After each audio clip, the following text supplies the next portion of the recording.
Buat nepos kurang-kurangin demensianya dikurang-kurangin deh. Ya gimana enggak, seliweran ada video dia memberi statement katanya Niki dibantu sama dia. Oke bener deh, dia kena demensia karena udah usia juga sih. Mau gimana pun juga Niki itu udah artis zaman debut juga tuh, ya kan? Mau dibilang dia katanya artis huru hara, tetap dia udah ada karyanya, ya. Oke deh kalau lu bilang katanya lu pernah bantu Niki, oke benar deh. Tapi bohong kalau lu nggak ngambil keuntungan dari NM, dari Nikita, kalau dia punya nama besar. Ya iyalah buat naikin bisnis lu, ya kan? Orang-orang sebelumnya ada yang tahu lu gak? Kagak ada. Gue juga gak tahu lu siapa. Jadi abong kalau lu katanya nggak ngambil keuntungan apa-apa dari NM, dari Nikita. Abong, nggak mungkin. Kebanyakan demensia ini.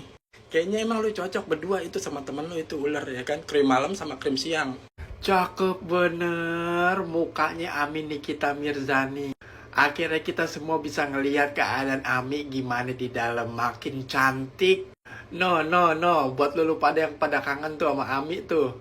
Kali tuh geng sirkus sama kecengklak pada kangen sama mukanya Ami tuh. Lihat kan, makin cakep. By the way, selamat atas persidangan Mbak Sandi sama si Sarul yang udah kesekian kalinya deh. Bahkan sebelum Amin Nikita Mirzani udah deduktif kemarinnya. Yang dimana deduktif juga memberikan kesaksian terhadap kasusnya Mbak Sandi sama si Sarul ini. Dan begitu juga Amin Nikita Mirzani kemarin keluar untuk menjadi saksi atas kasusnya si Sahrul ini. Dan sekedar masukan aja buat Sahrul, yang mendingan cek tensi deh. Kan 2 hari ini dia tensinya tinggi mulu. Yang pertama gegara doktif manggil dia Sahrul. Sampai dia emosi banget. Lagi doktif ada aja sih, kenapa sih nggak ditambahin di depannya aja kakek Sahrul? Terus kemarin dia emosi lagi gara Ami bilang waria Izal. Sabar ya Rul ya, sabar. Kenapa gue bilang lu sabar ya Rul ya? Karena lu makin marah makin gede mukanya. Sampai gue mikir ini Sahrul apa macan kabupaten? Harimau Malaya. Di atas bumi ini ku berpijak, ada jiwa yang tenang di hariku. Tak pernah ada duka yang terlintas, ku bahagia. Ingin ku lukis semua hidup ini dengan cinta dan cita yang terindah. Masa muda yang tak pernah kan mendur. Setelah gue nonton 2 podcast hari ini, yaitu podcastnya Bang Denny sama podcastnya Om Deddy. Di sana ada 2 narasumber yang berbeda, yaitu siapa sih yang cewek yang ultraviolet itu satu, sama yang ibu-ibu sama si ngobrol sama Bang Ferry itu siapa sih? Lupa gue namanya. Jadi gue poinnya cuma satu, lu segitunya banget sih sampai pembelaan pemerintah. Sampai lu buat suatu narasi yang dimana supaya masyarakat tuh ngebela pemerintah. Kayak Mbak Ultraviolet ini sama si Mbak Salsa. Karena di situ dia kayak menyinggung statementnya si Salsa itu kan. Kata gue sih gini ya, lu nggak pernah sih tinggal di luar negeri seperti apa? Kayaknya nggak pernah deh. Apa udah pernah? Kalau lu udah pernah tinggal di luar negeri, lu compare negara lu sama negara orang sini, orang luar ya, itu sangat-sangat berasa banget kita nih berasa banget perbedaan sama negara kita sendiri. Semua kebijakan-kebijakan pemerintah yang mereka buat itu benar-benar masuk ke masyarakatnya. Mungkin buat Mbak Ultranya hidupnya udah enak, apalagi kerjaannya di pemerintahan, ya kan? Jadi nggak pernah ngerasain tuh gimana kehidupan masyarakat yang kayak kita yang di bawah. Dan kalau Mbak Ultranya hidup di luar negeri, ya dari bawah nih benar-benar pakai transportasi umum, nggak perlu VIP ya Mbak ya, itu kerasa sekali Mbak. Kami yang masyarakat bawah ini tinggal di luar negeri itu berasa banget perbedaannya. Terus lu mau bilang apa? Jangan disamain, kan mereka negara maju, Indonesia kan negara berkembang. Lu seneng banget sama predikat negara berkembang, sampai kapan lu mau berkembangnya terus? Mereka yang negaranya nggak punya apa-apa bisa maju, itu pertanyaannya kenapa bisa maju? Mungkin kalau mbaknya enak hidupnya kan ya, gajinya gede, kerja di pemerintahan, ya kan, jadi nggak pernah tuh ngerasa kayak kita dari bawah tinggal di luar negeri. Mungkin mbaknya kalau di luar negeri liburan kali ya, nggak hidup kayak kita nih dari bawah nih, itu kerasa banget Mbak Ultra. Kenapa Indonesia nggak bisa kayak begitu? Kenapa pertanyaannya itu? Jadi kalau sekarang nih masyarakat Indonesia jengah dengan pemerintahan Indonesia itu wajar. Karena faktanya memang banyak korupsi, banyak pemerintahan yang makan duit rakyat. Itu yang Mbak harus cari tahu, itu yang harus diobatin. Coba Mbak Ultra tanya deh sama mereka warga Indonesia yang tinggal di luar negeri, seperti apa tanggapan mereka? Indonesia itu punya segalanya, Mbak. Indonesia itu nggak miskin. Tapi kenapa jadi kayak orang miskin? Sampai ada berita ya, dari Batam berenang karena susahnya nih sampai berenang ke Singapura buat nyari kehidupan. Sedih ya loh. Seharusnya ini jadi bahan perenungan buat pemerintahan Indonesia. Sampai tuh warga Indonesia yang berenang dari Batam ke Singapura dicambuk, dihukum, cuma nyari makan di sana. Mbaknya enak kan hidupnya kan, Mbak Ultra enak kan hidupnya kan, nggak ngerasain ya kayak kita nih masyarakat bawah tinggal di luar negeri. Ya ampun, nikmatnya luar biasa.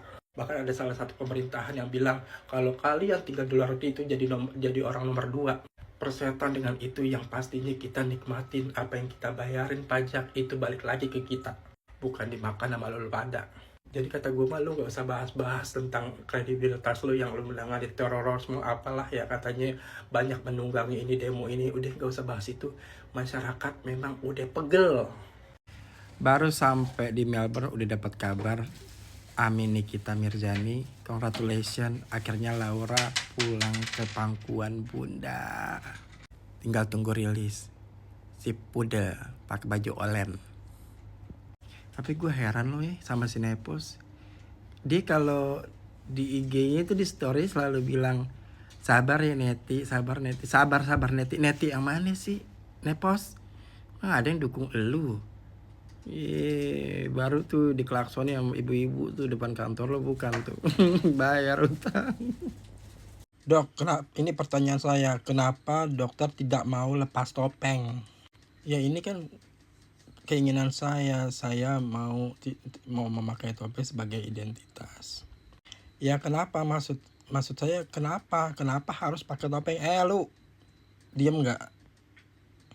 Buka wig-nya sekarang. Buka wig-nya. Baik bacot ya. Gak usah tanya kenapa, lu fashion police pasti tahu. Semua orang punya punya ciri khas, dan semua orang nggak pengen tuh identitasnya atau privasi juga diketahuin sama orang. Itu haknya mereka gitu. Lu pertanyaan mudah ini di dunia fashion ini kayak begini nih. Dunia fashion kayak begini nih. Itu lucu. Lu lucu. Pakai nanya yang seakan-akan hal berat.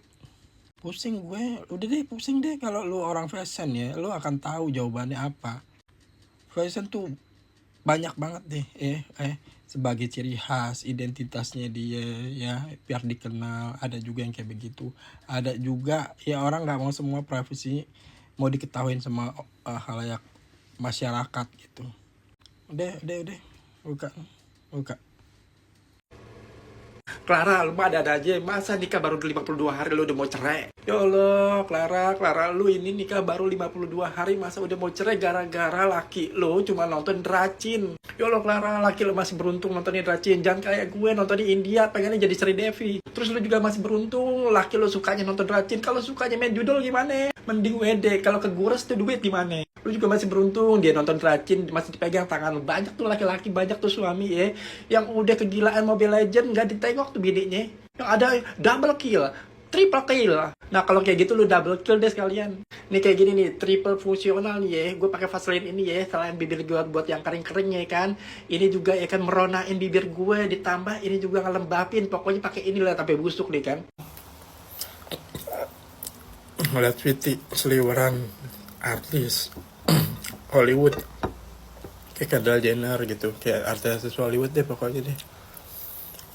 Kenapa sih kadang nutupin kamera gitu kan, daripada cakep gitu ya, nggak mandi juga cakep gitu kan, nutupin apa yang ditakutin? Lu jadiin meme gini lah tetap cakep. Coba gue nggak mandi ya kan, dipoto gitu blesek.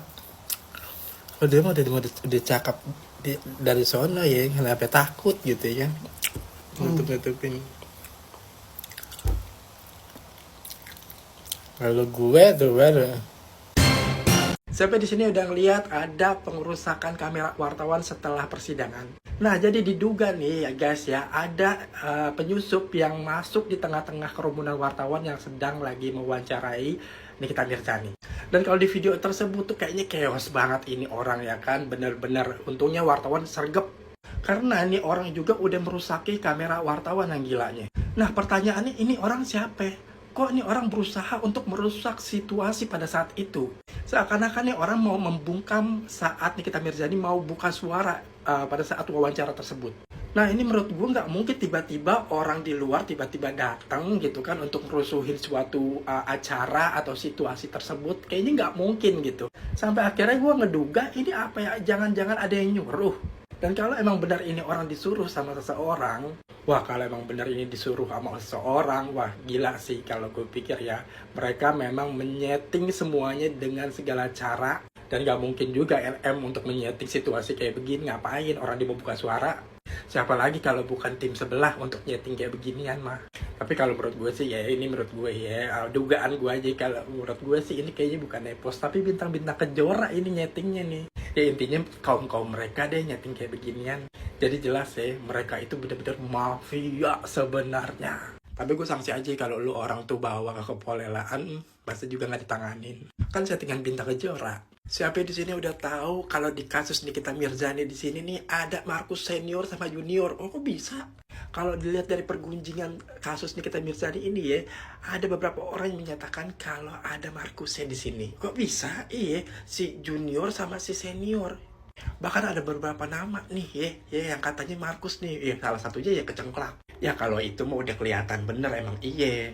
Nah satu lagi nih penasiran satu lagi siapa ini? Dan kalau dilihat-lihat ya makin kesini makin kecium bau amisnya, bau bangkainya ya kan. Kelihatan nih ceritanya nih, alurnya kelihatan nih. Bahkan pendukungnya sebelah nih ya, si buntelan kan tuh udah mulai nih berubah. Emang kata-katanya klise, udah dokter udahin aja masalah ini, fokus jualan dokter, wadidaw. Tapi di situ mengisyaratkan kalau dia sudah tidak mau mendukung 100% lagi. Kenapa gosong? Udah dicaci maki, iya. Bahkan ada yang kesebar juga nih cetannya si Gosong sama si Kecengklak ya kan. Si Gosong dihina abis-abisan. Gosong, gue bilang, gue ngeliat cetan itu ya, kalau emang bener itu ya, kasian gue malu. Udah muka beneran udah kayak keset, lu dijadiin keset. Mendingan dikit jadi topo dapur daripada keset lu.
From West Java, let's travel to Island of Paradise, Bali.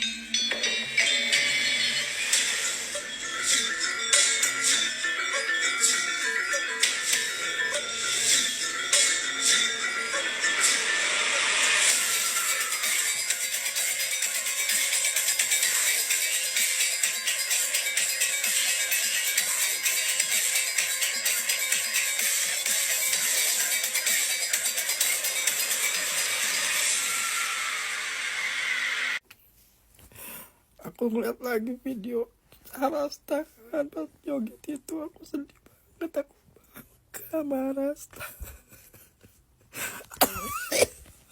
Aku bangga banget